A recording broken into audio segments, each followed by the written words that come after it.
In June 2016, there was a flood story out of Rosharon, Texas that I have never forgotten.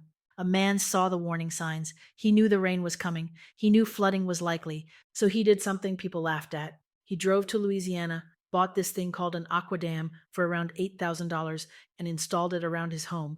Then the water came, and when you looked at the footage, it was wild. Homes around him were surrounded, streets were covered, neighbors were dealing with serious water levels, but his house looked like it was sitting on its own little island, untouched. And the homeowner said something that punched me right in the face. He basically said, I was the crazy guy. Everybody was laughing at me, but I installed it anyway, and now they are impressed. Listen, that right there is a life lesson, because sometimes wisdom looks like foolishness to people who are not paying attention.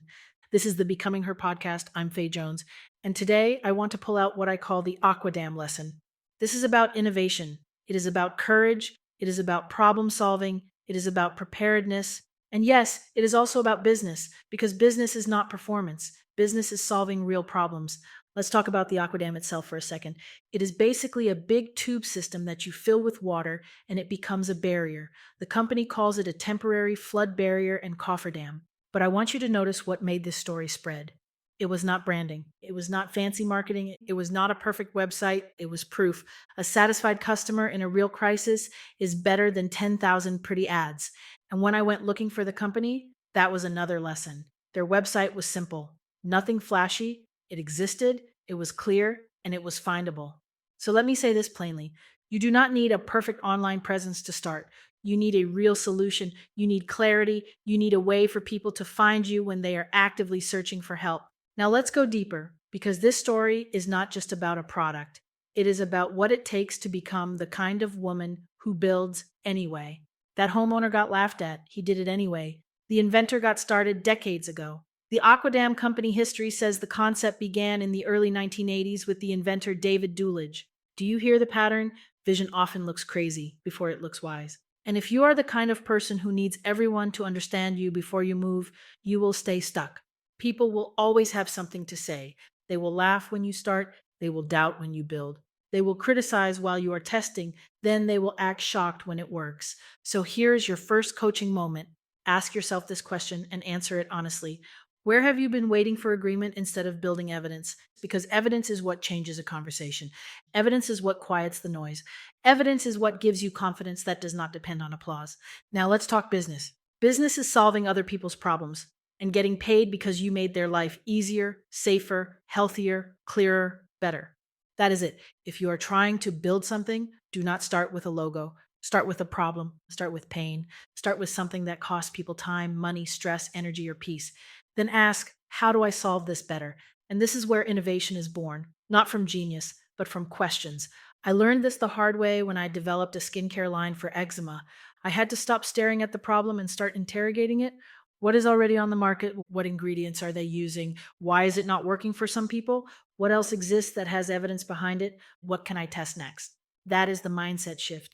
And I want to give you a simple exercise you can do this week, because we are not doing motivational talk. We are building skill. Here's your homework. Pick one problem you care about solving. One. Do not pick 10. Now write down these 5 questions. What is the exact problem? Who has it? What have they already tried? Why does that solution fail or fall short? What would better actually look like in real life? And then do one more thing. Go look for patterns, read reviews, listen to complaints, pay attention to what people keep repeating, because complaints are data. Now let me pause here for a minute. Quick sponsor break, because I only share tools I actually use. Rosebud Journaling is an AI-powered daily journal that gives you personalized feedback and guidance as you write. It helps you reflect deeper, recognize patterns, and stay consistent without staring at a blank page. I still journal on pen and paper, and I still value therapy, but there are moments when I am trying to work through an idea or a problem and I want help digging deeper. Rosebud does that for me. It will notice patterns, ask better questions, and give prompts that help me get to the root instead of staying stuck in surface thoughts. It is not therapy and it is not life coaching. It is simply a tool you can use between sessions or while you are waiting for a coaching opening to process what is going on with more purpose. If you want to try it, go to fayjoneslive.com/rosebud. All right, let's get back into it. The other part of this Aquadam story that matters is preparedness. That homeowner did not wait until the water was in his living room. He moved when the warning showed up. And this is where I want to challenge you because a lot of people love the idea of wisdom, but they do not love the discipline of preparation. Preparation is not fear, preparation is stewardship. If you see a trend in your health, you do not ignore it. If you see a trend in your finances, you do not laugh it off. If you see a trend in your relationship, you do not pretend it is nothing. If you see a trend in your business, you do not wait for the damage to teach you what you refuse to learn. This reminds me of Noah. People love to talk about the ark like it is a cute story. It was not cute. It was warning, obedience, preparation, and then a door that shut. The people who mocked him did not get to rewrite reality once the rain started. Genesis 6 to 7. Now bring that back to your real life. What have you been warned about that you keep brushing off? What keeps coming up that you keep minimizing? Because sometimes God's mercy looks like an early warning, and wisdom looks like moving before the crisis forces you. So here's your second homework assignment: do a preparedness audit. This is simple. Pick one area: health, money, business, marriage, home, parenting, mindset, one area. Now ask these three questions. What is the most likely problem I could face in the next 12 months? What would it cost me if I ignore it? What is one precaution I can put in place this week? If you are a business owner, let's get practical. Insurance is not optional. It is timing. It is not a matter of if, it is when. Contracts are not distrust. Contracts are clarity. Systems are not extra. Systems are protection. Now let me land this. The Aquadam lesson is not just buy a product. It is this: be the woman who prepares. Be the woman who asks better questions. Be the woman who tests ideas instead of talking about them. Be the woman who can be laughed at today because you are building what will speak for itself tomorrow. Some ideas will flop, some will win, but you will never know unless you put it to the test. And one more thing: stay awake in life.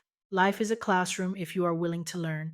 A story on the news, a conversation with your child, a situation in your neighborhood, something you go through personally, it can all teach you something if you stop rushing and start paying attention. If this episode challenged you, take the homework seriously. Write it down. Answer the questions. Take one action this week. Small steps, done consistently, build a life that is hard to shake. And if you want more support and resources, visit fayjoneslive.com. I will see you in the next episode. God bless you.